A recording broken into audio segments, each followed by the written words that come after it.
ยินดีต้อนรับสู่คณะสภาบริหารสวนสาธารณะเมืองมินนีอาโพลิสการนำเสนอแนวความคิดของห้างสวน2เป้าหมายสำหรับโครงการวางแผนสวนนี่แม่นให้บุริมสิทธิ์ว่าระยะทำอิฐของการปรับปรุงสวนควรจะเป็นไปแนวใดและอนุมัติแนวความคิดสำหรับการพัฒนาสวนสาธารณะในระยะยาว ข้อยแม่นนางเขตลาเมิดผู้จัดการโครงการและผู้ที่จะติดต่อหาได้ถ้ามีคำถามที่เกี่ยวข้องสวนทั้งหมดสถานที่ที่แสดงและข้อมูลติดต่อของข้อยนี่แม่นอยู่ในแผนสไลด์ใบสุดท้ายของโครงการนำเสนอนี้สำเนาเอกสาร PDF ของบทนำเสนอนี่มีอยู่ในลิงก์อยู่ในเว็บไซต์พร้อมด้วยเอกสารสอนท้ายเพิ่มเติมซึ่งประกอบมีบางรายละเอียดและลิงก์บางอย่าง เมืองมินนีอาโพลิสแม่นผู้นำพาในการพัฒนาอีกจุดหนึ่งที่แยกต่างหากแต่เกี่ยวข้องกับการพัฒนาตลอดถึงถนนหนทางและสิ่งอำนวยความสะดวกต่างๆนั้นโครงการการวางแผนพื้นฐานโครงห่างข้อมูลข่าวสารเพิ่มเติมเกี่ยวกับโครงการของเมืองซึ่งกวมเอาที่อยู่อาศัยและสถานที่ดนตรีการพัฒนาธุรกิจและอื่นๆสามารถพบเห็นได้ในเว็บไซต์เดียวกันซึ่งอยู่กองดุมของภาคส่วนคณะกรรมการการวางแผนการร่วมมือและการร่วมมือต่างๆการนำเสนอครั้งนี้จะสุมใส่หางแนวความคิดสำหรับสวนซึ่งติดตามการมีส่วนร่วมและการวางแผนมาหลายปีประวัติความเป็นมาของโครงการข้อมูลประวัติศาสตร์บทบันทึกการมีส่วนร่วมบทสรุปการนำเสนอที่ผ่านมาและอื่นๆสามารถพบเห็นได้ในเว็บไซต์ของโครงการ www.upperharbour.mpls.com แนวความคิดต่อไปนี้แม่นทางเท่านั้นพวกเฮาบ่ได้เรียกร้องให้ประชาชนเลือกเอาทางเลือกและแนวความคิดเหล่านี้บ่แม่นทางเลือกที่เป็นไปได้เท่านั้นหลังจากการมีส่วนร่วมทั่วไปพวกเรารู้สึกว่ามันมีความสำคัญหลายที่จะแสดงออกแบบเพื่อให้คนสามารถตอบสนองต่อการจัดวางบางบุคคลและความคิดพวกเราได้คิดค้นแนวความคิดที่แตกต่างกันหลายที่พวกเรารู้สึก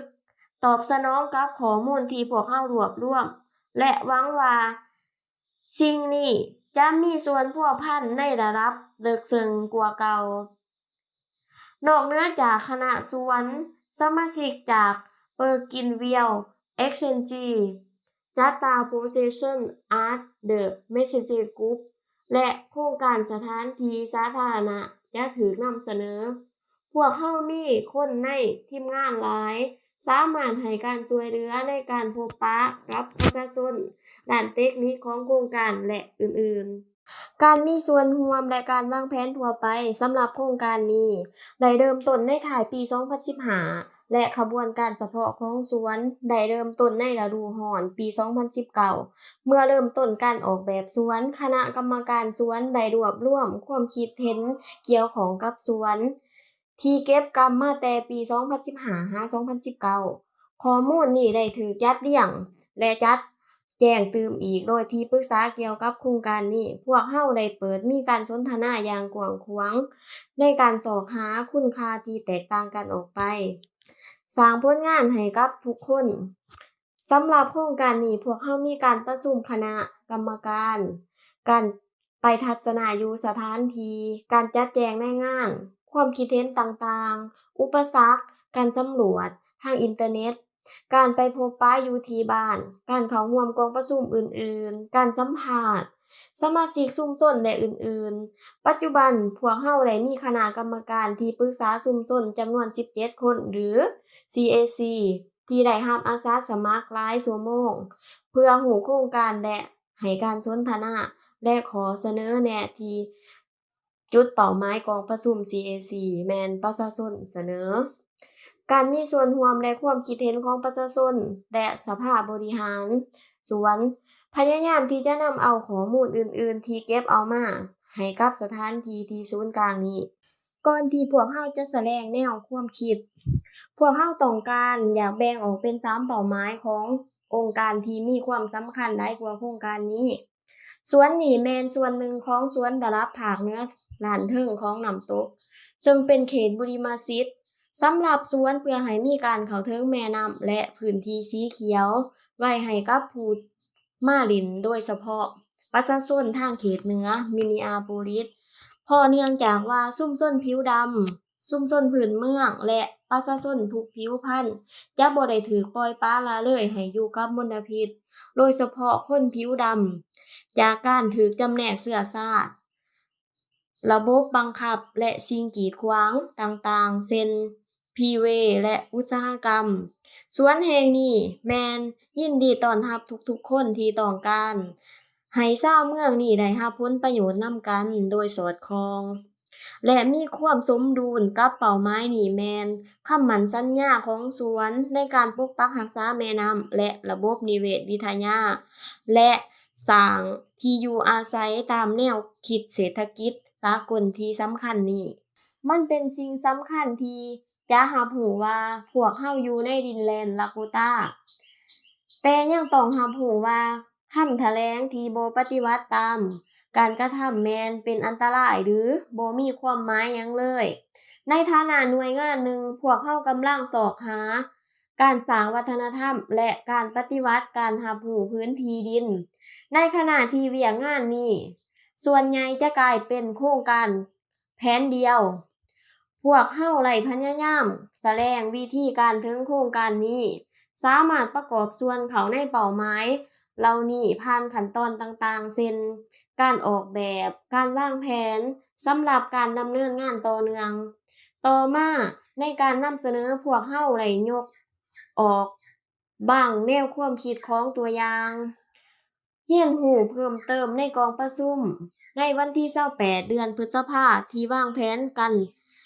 ไว้กับสมาชิกชุมชนลาโกตาถึงอย่างใดก็ตามสังเกตเบิ่งความก้าวหน้าและความคิดที่กำลังจะเริ่มอยู่ต่อไป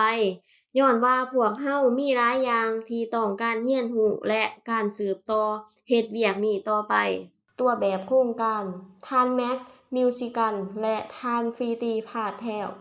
แม่นจะได้เว้าเกี่ยวกับรูปแบบของโครงการต่อไปส่วนที่สำคัญของขบวนการนี้แม่นการพัฒนาตัวแบบรูปแบบโครงการแปลความปรารถนาของชุมชนและโอกาสทางกายภาพที่นำเสนอโดยเฉพาะสถานที่ดังกล่าวเป็นประสบการณ์และกิจกรรมที่นักท่องเที่ยวควรสามารถมีได้ในสวนในอนาคตบรรดากิจกรรมเหล่านี้ซึ่งเอิ้นว่าประสบการณ์ของโปรแกรม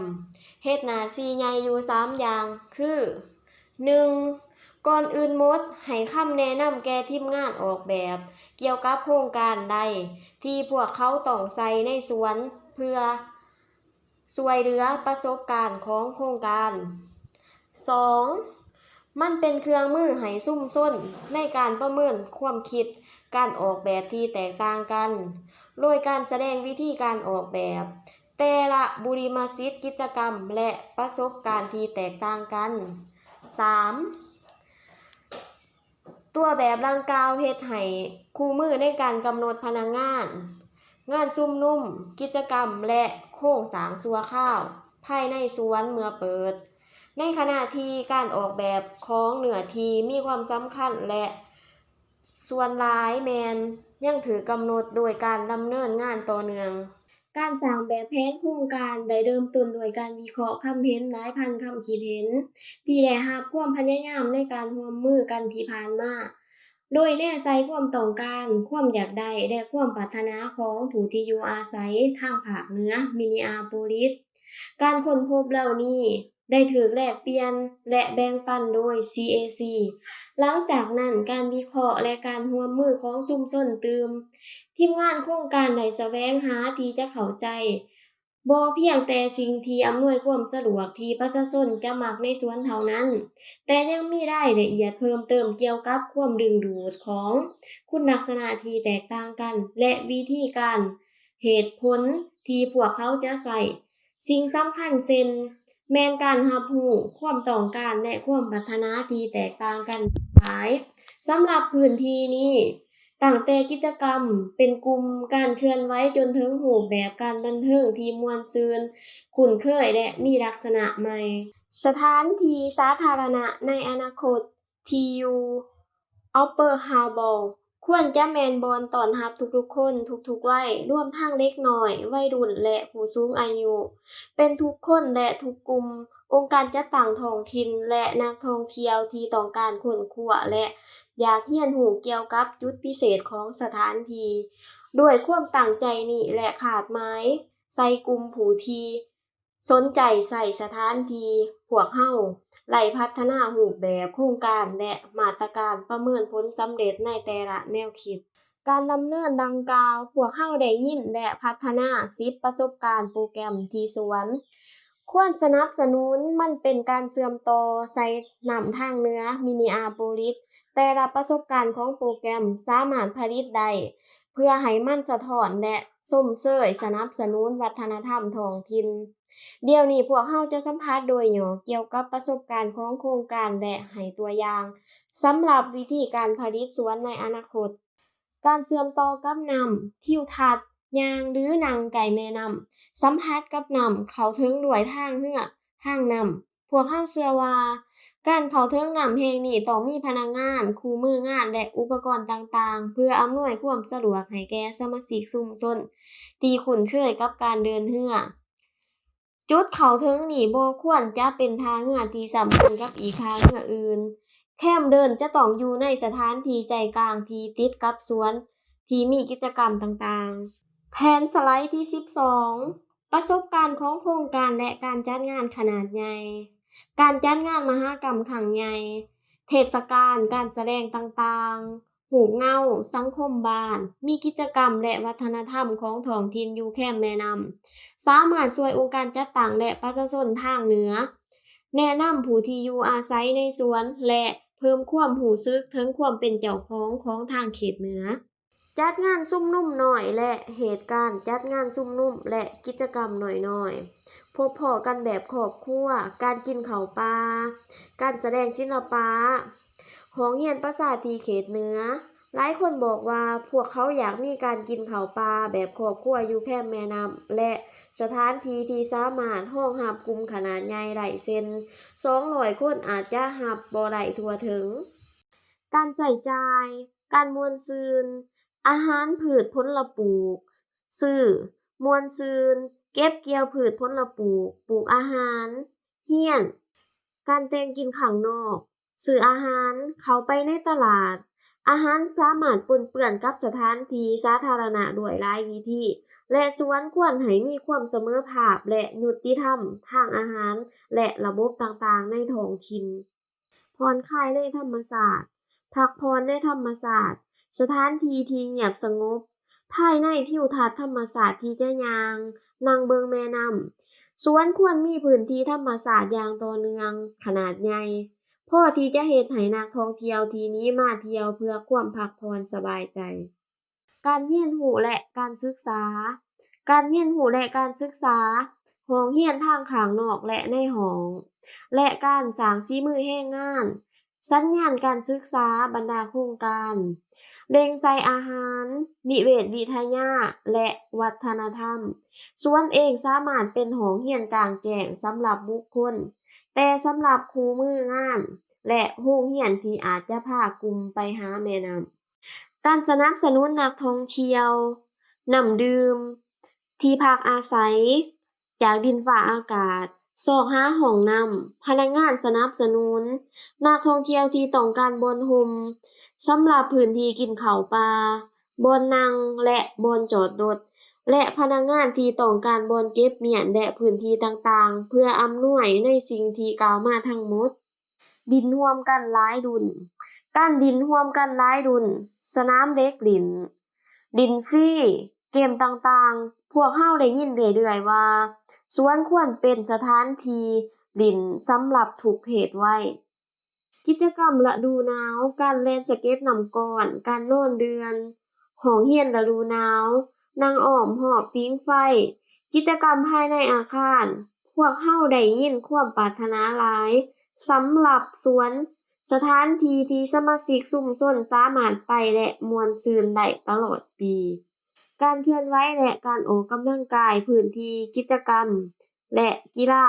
ห้องออกกำลังกายลิ่นแล่นและรถถีบ พวกเราได้ยินหลายสำหรับการแข่งขันกีฬาในสนามเช่นเตะบาลฟิตบีลาครอสและกิจกรรมต่างๆเช่นบ้านบ่วงและสเก็ตที่พื้นผิวน้ำแข็งแนวความคิดการออกแบบแต่ละอย่างสามารถสนับสนุนทั้งหมด10ประสบการณ์ของประสบการณ์โปรแกรมแต่ด้วยวิธีที่แตกต่างกันและความเข้มแข็งการวิเคราะห์โปรแกรมเดินไปตามแต่ละหัวข้อแนวความคิดและเปรียบเทียบบุริมาชิกและการค้าแผนผังเนื้อที่แสดงให้เห็นว่าสถานที่ที่หลากหลายจุดแตกต่างกันสามารถสนับสนุนประสบการณ์ที่สำคัญหลายแนวใดมีข้อมูลรายละเอียดเพิ่มเติมเกี่ยวกับความหลากหลายของการเขียนโปรแกรมที่สนับสนุนโดยพื้นที่ต่างๆในสถานที่เมื่อท่านทบทวนแนวความคิดทางนี้ให้คิดเกี่ยวกับประสบการณ์ของโปรแกรมที่สำคัญที่สุดสำหรับท่านและชุมชนที่กว้างขวางและวิธีออกแบบแต่ละบอนให้บุริมาชิกสุดเหล่านี้ความคิดเห็นเกี่ยวกับประสบการณ์โครงการและช่วยแจ้งการเปลี่ยนการออกแบบจอห์น สแลก จีนา พอร์ต และแมทธิว แมคเชโตจะเว้าเกี่ยวกับการออกแบบอีกใส่สิ่งที่พวกเราได้ยินและเอกสารผ่านกระบวนการมีส่วนร่วมของประชาชนอย่างกว้างขวางผลได้รับที่กำหนดไว้จากรูปแบบโครงการและเรื่องราวต่างๆที่จัดทำโดย JXTA พวกเราได้กำหนดสุดหลักการที่สำคัญเพื่อนำพาการพัฒนาความคิดการออกแบบหลักการออกแบบหลักแม่น 1. เริ่มต้นการออกแบบสวนที่เขียวเพียงพอเพื่อกระตุ้นความเป็นไปได้ของแปลงสีเขียวความคิดนี้บ่ได้หมายว่าจะเสมอไปให้มีการปนเปื้อนหรือสวนที่มีคุณภาพต่ำมันแม่นการยอมรับว่าให้ความดึงดูดสวนที่สวยงามสามารถช่วยกระตุ้นการเปลี่ยนแปลงคุณค่าทรัพย์สินและการจัดตั้งปฏิวัติสวนนี้ควรพัวพันกับยุทธศาสตร์ที่กว้างขวางเพื่อรักษาคนอยู่ในบริเวณคงเขตใกล้เคียงของพวกเขา 2. ออกแบบสวนที่มีความยืดหยุ่นและสามารถปรับตัวกับการเปลี่ยนแปลงในอนาคตความสามารถการปรับตัวได้มีความสำคัญโดยเฉพาะการพัฒนาคงเขต 3. เพื่อกระตุ้นการใช้ของประชาชนที่อยู่เขตเหนือของเมืองมินนีอาโพลิสพัฒนาการออกแบบสวนสนับสนุนการกระตุ้นโดยสวนและคู่ร่วมงานอื่นๆการสร้างความเชื่อมโยงระหว่างชาวเมืองทางเขตเหนือโดยเจตนากับการสนับสนุนด้านการเขียนโปรแกรมและการขนส่งแม่นวิธีสำคัญเพื่อรับประกันนำใช้ในคุมบ้าน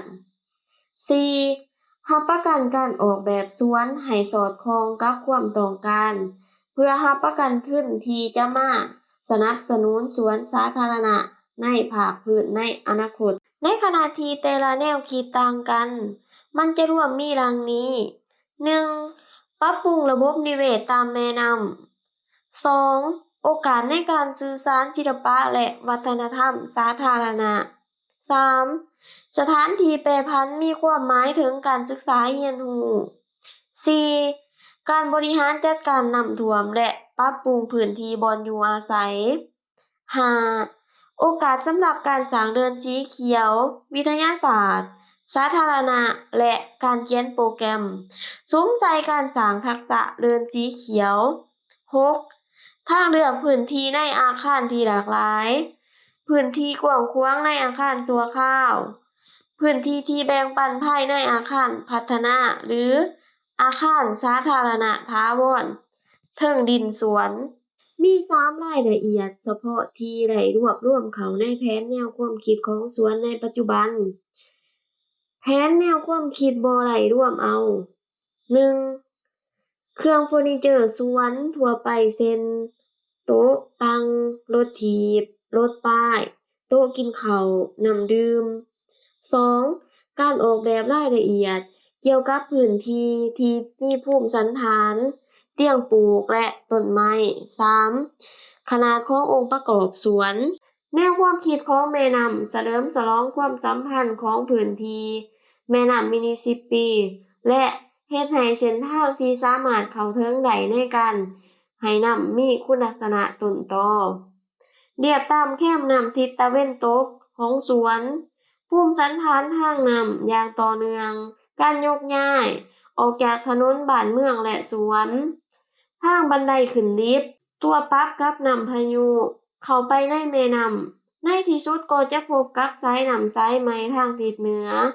หอมผู้นี้ถือแกะสลักเข้าไปในบริเวณทางทิศเหนือ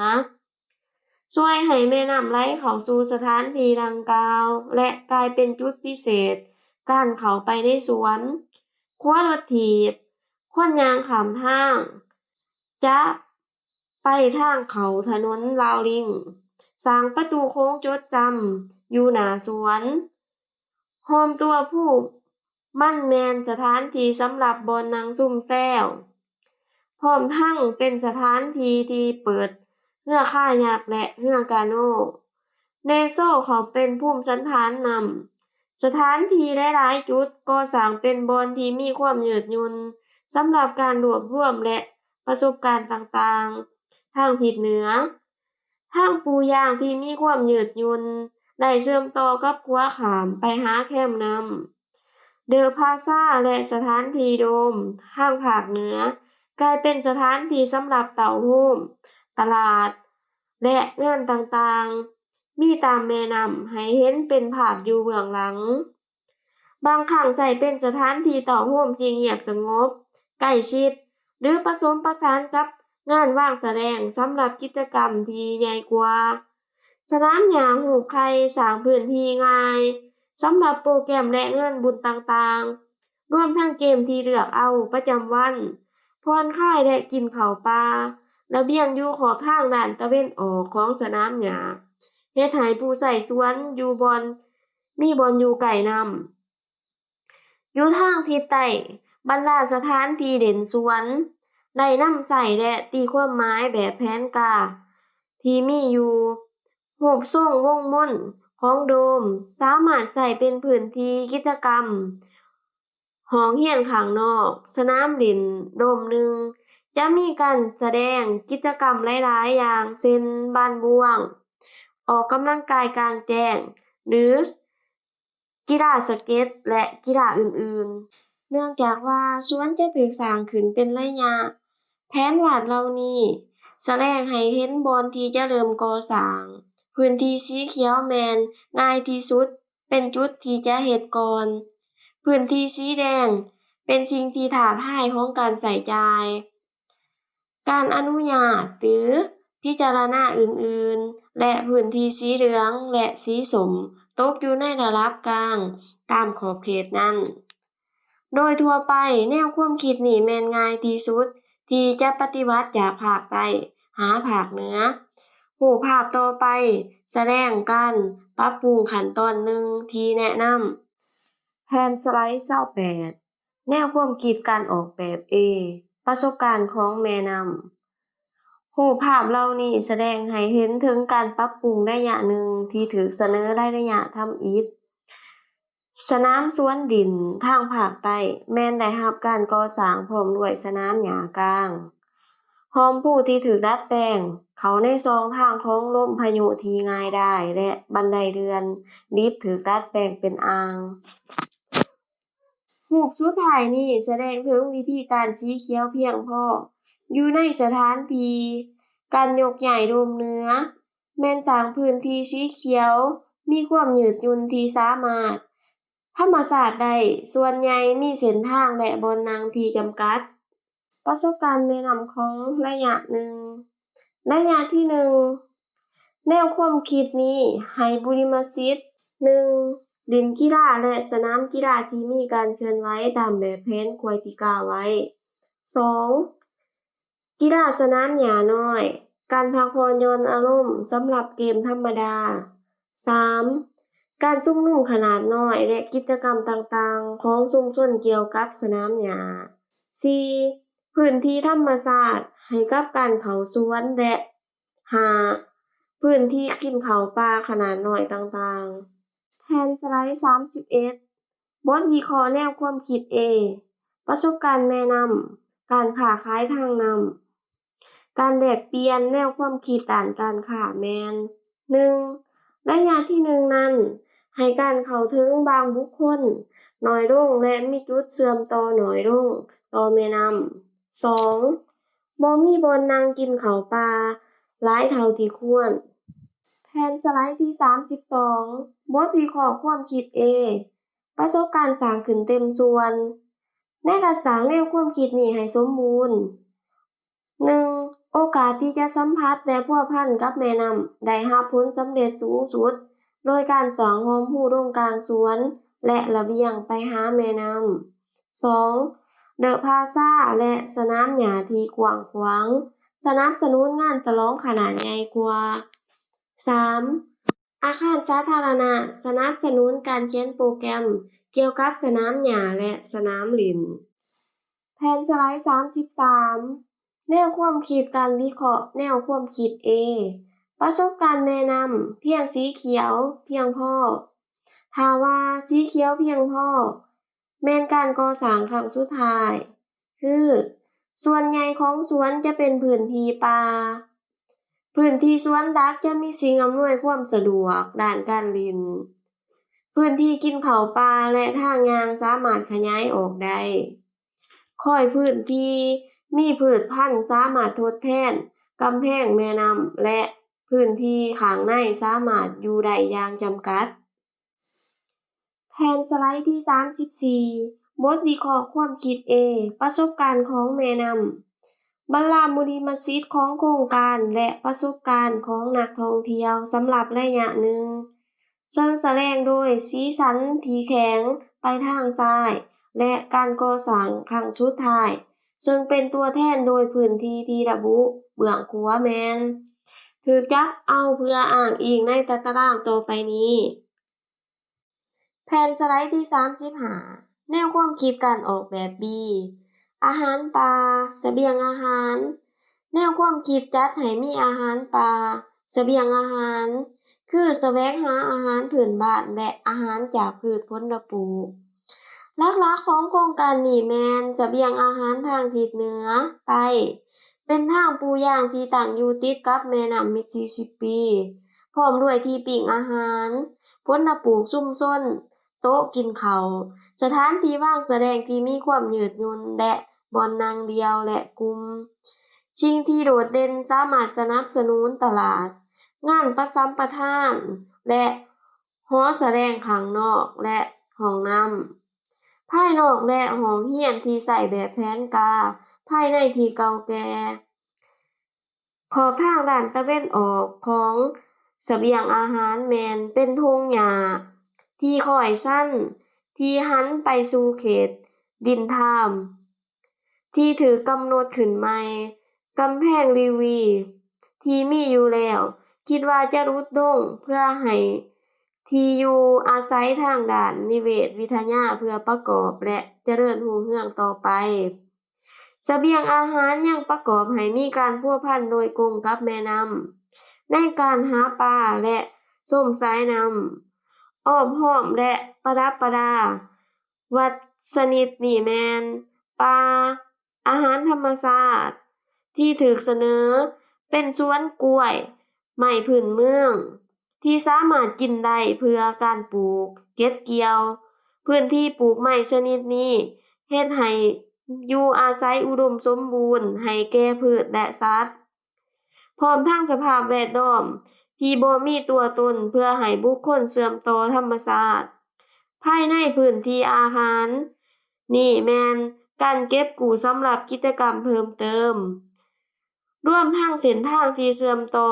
เข้าไปในแม่น้ำสถานที่เด่นมีอุปกรณ์และองค์ประกอบธรรมชาติโครงสร้างภูมิศาสตร์หรือสวนสำหรับการขยายฤดูการขยายตัว เป็นบ่อนอยู่อาศัยและหอคอยเบิง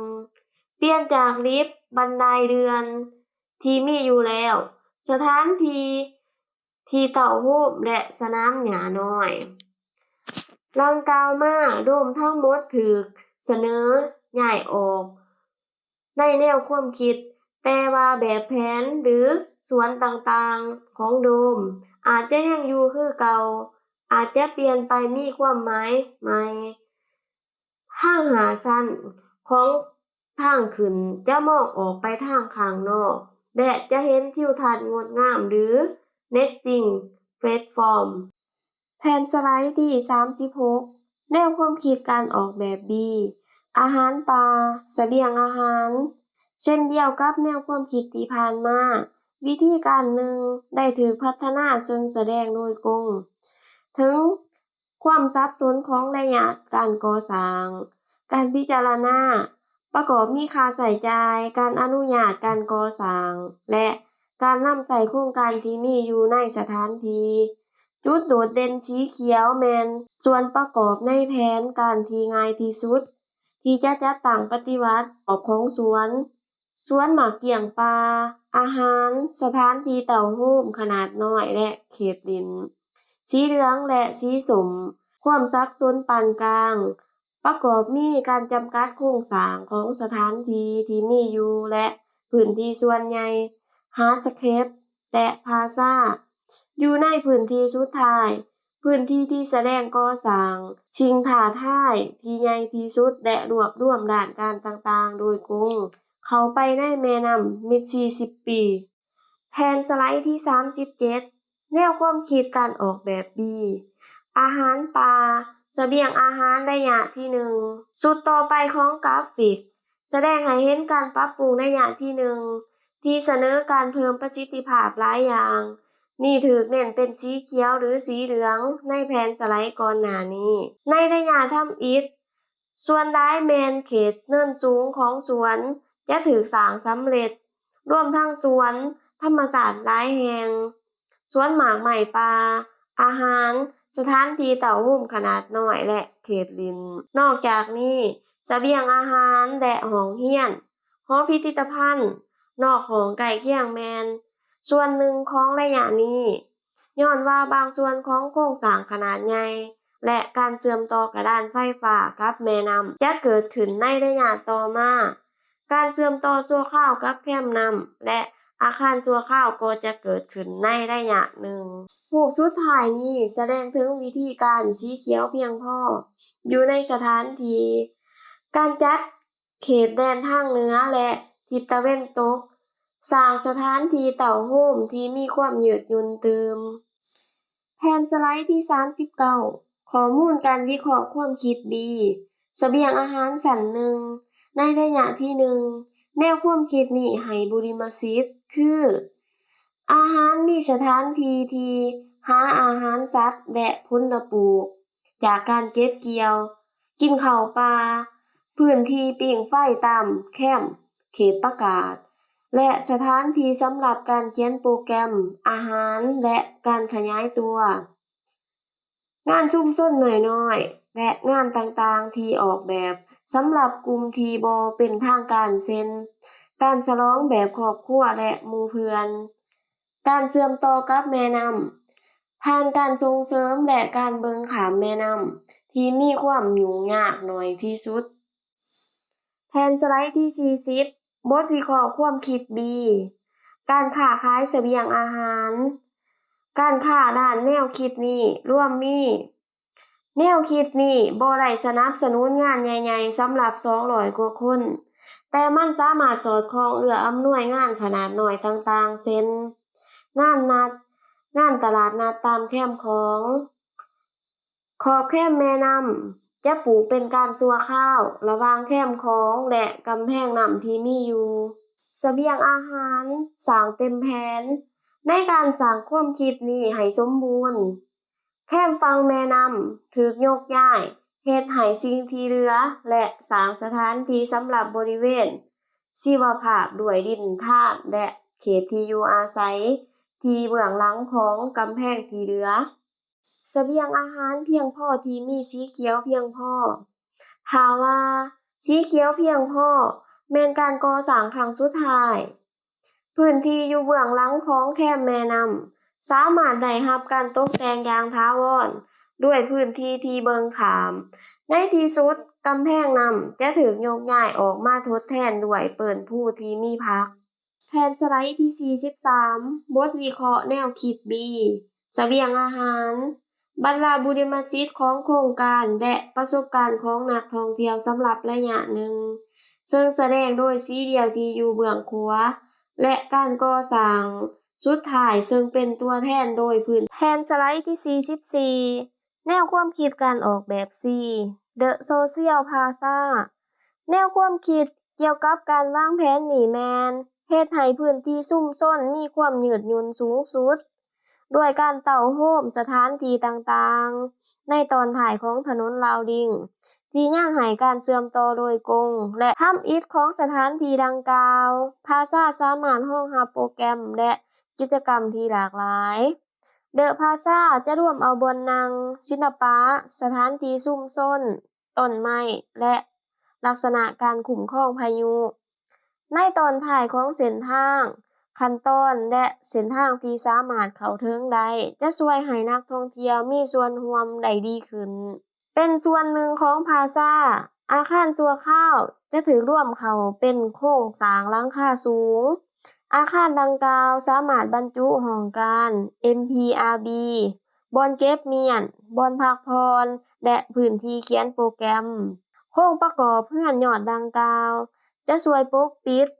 ห่มและเป็นขั้นตอนการปฏิบัติที่ถูกปรับปรุงตั้งอยู่ติดกับพลาซาแม่นสนามหญ้าที่สามารถใช้สำหรับการพักผ่อนหย่อนอารมณ์กีฬาในสนามและสามารถ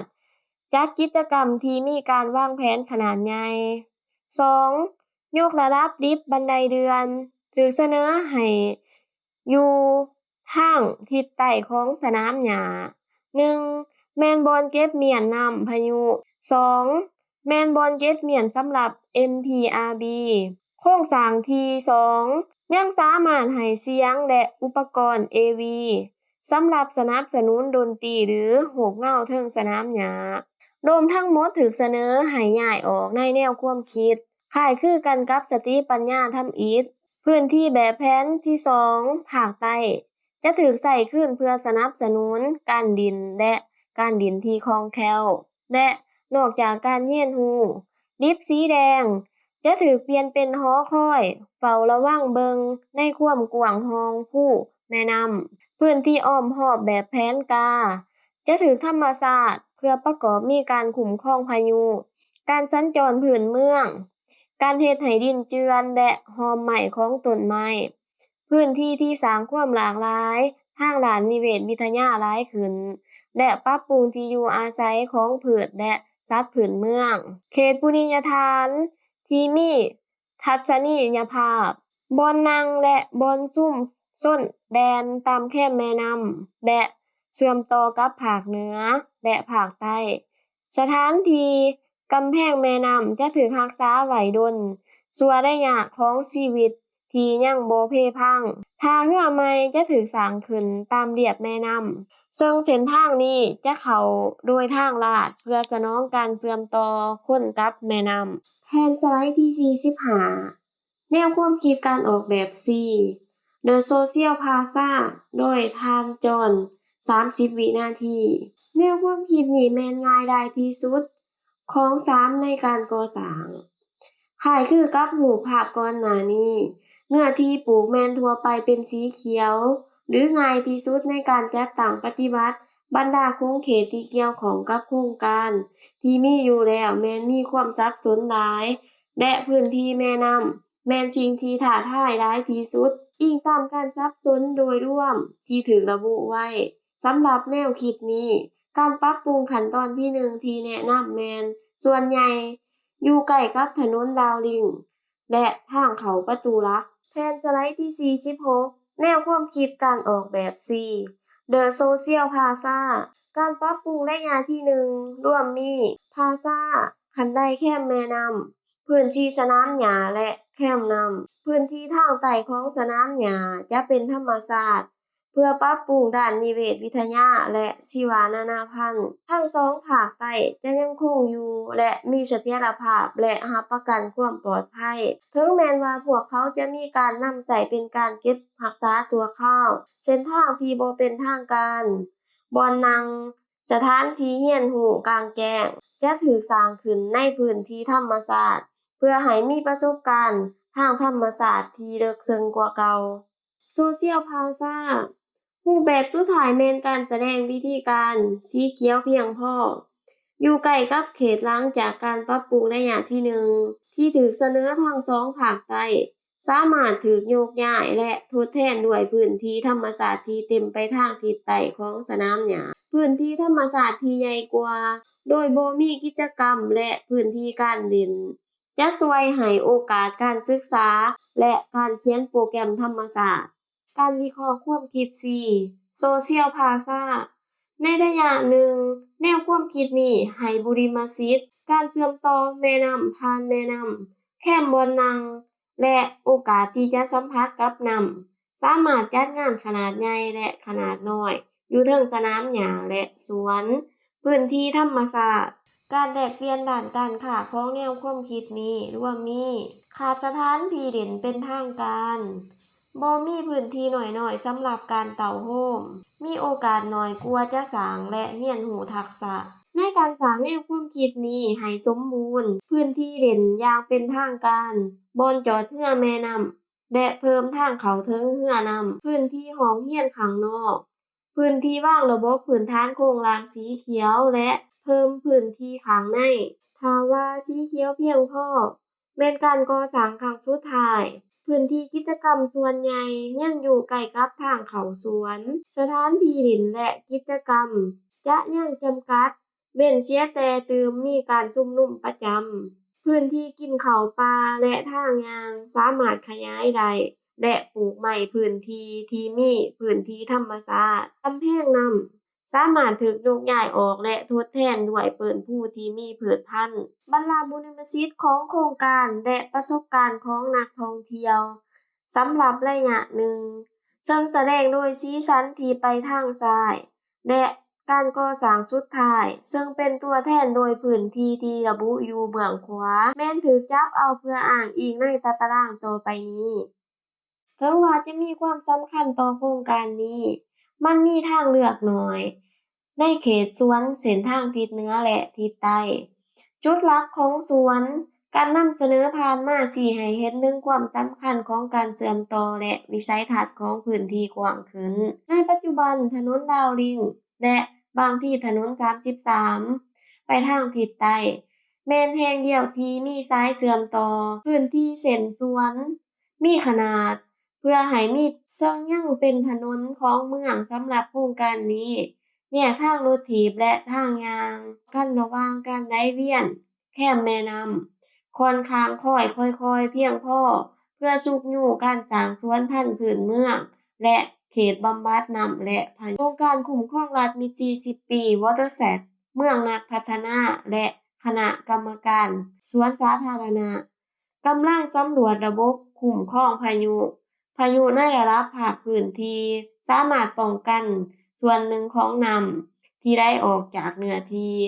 160 ตอนในมินนีอาโพลิสทีมงานยังกำลังสำรวจระบบคุ้มครองเมือง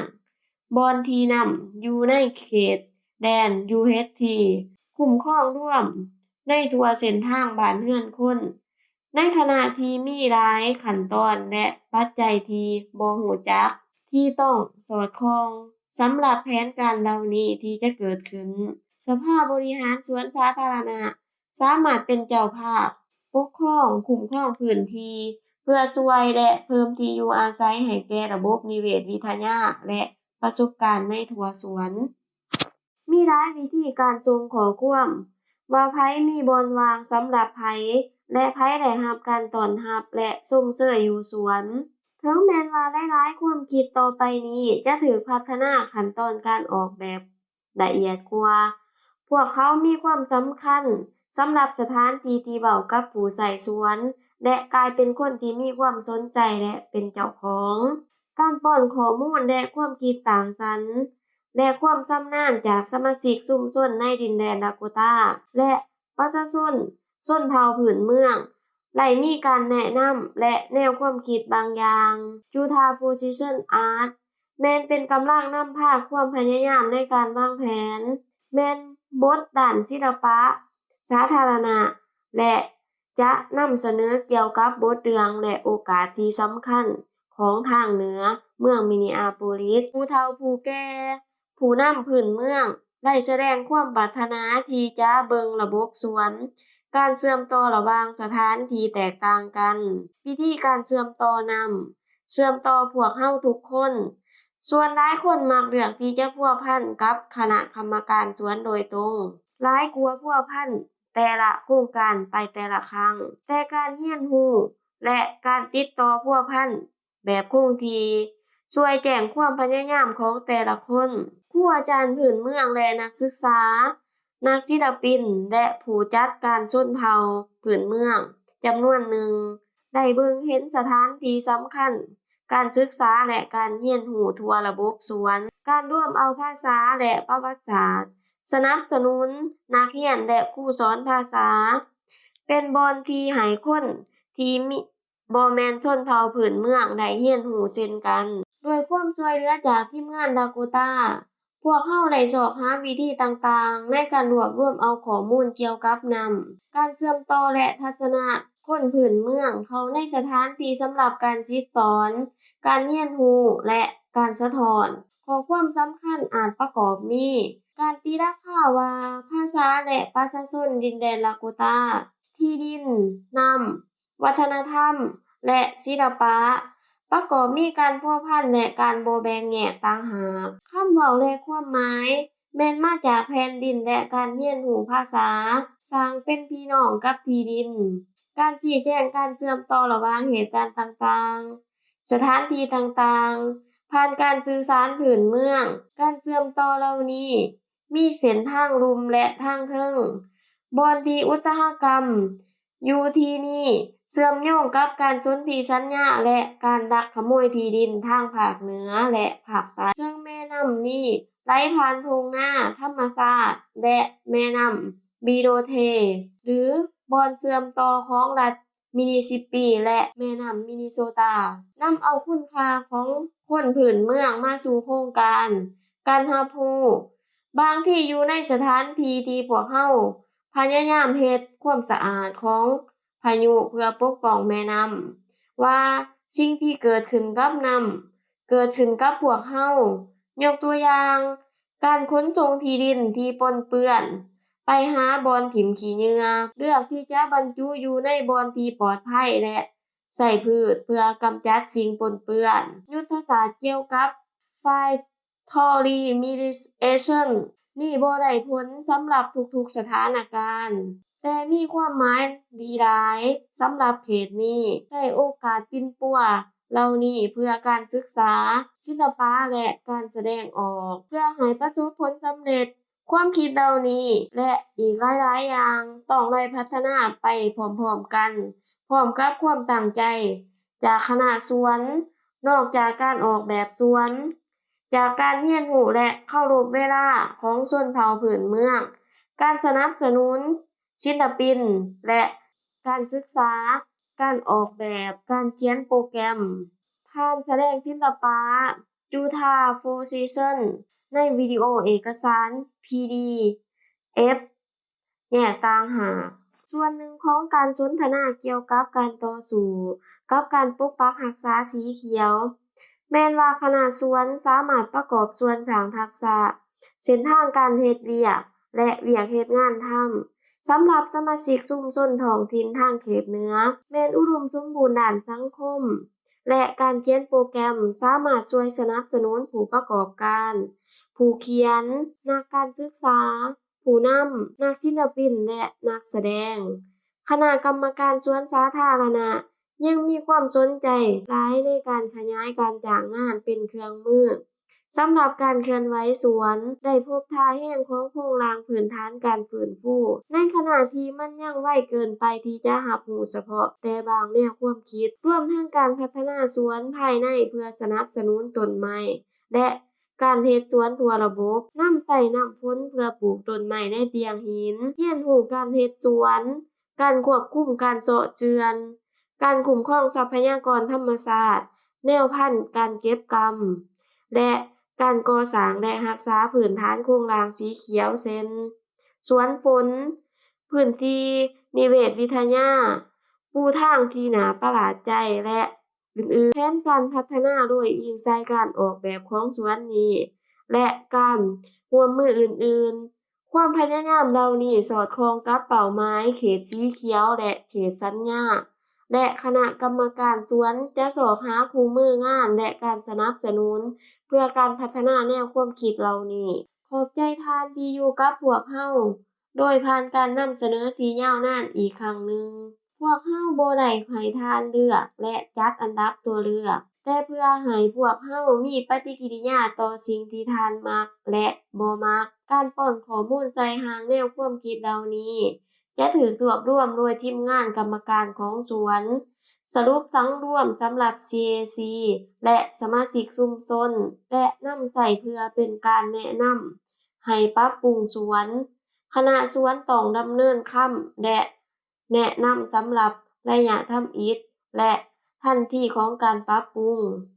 การตัดสินใจบางอย่างเกี่ยวกับระยะต่อสามารถเป็นไร้ซักซ้า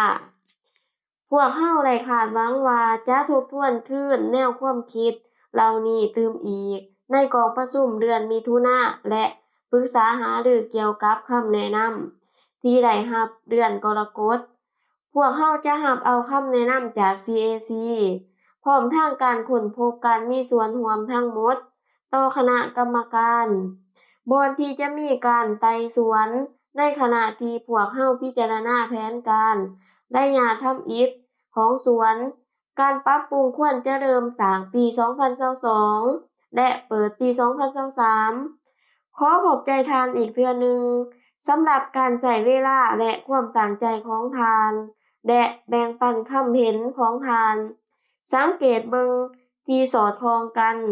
การสำรวจทางอินเทอร์เน็ตในเนื้อที่พร้อมด้วยเอกสาร PDF ของการนำเสนอครั้งนี้และซองน้อยๆของข้อมูลข่าวสารจัดการเอกสาร